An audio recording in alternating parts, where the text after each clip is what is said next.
আমরা এবার দেখে নেব নদীর সঞ্চয় কার্যের ফলে গড়ে ওঠা ভূমিরূপের কিছু শর্ট কোশ্চেন। সেটা হচ্ছে সুন্দরবন ইউনেস্কো হেরিটেজ হয়েছে 1987 সালে, বায়োস্ফিয়ার রিজার্ভ হয়েছে সুন্দরবন 1989 সালে, রামসার সাইট হয়েছে 2019 সালে। রামসার মানে জলাভূমি সংরক্ষণ। এবার বিভিন্ন বদ্বীপের আছে, বিভিন্ন বদ্বীপ মানে ধনুকাকৃতি বদ্বীপ। কোন নদীতে আছে?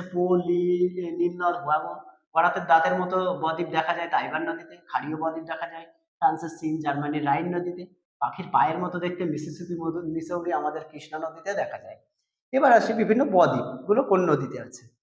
মানে নদী চড়া বা নদী দ্বীপ। লোহার চড়ার দ্বীপটা আছে হুগলি নদীতে, ঘোড়ামারা হচ্ছে হুগলি নদীতে। নিউমুর দ্বীপটা নষ্ট হয়ে গেছে, হারিয়াভাঙা নদীতে আছে।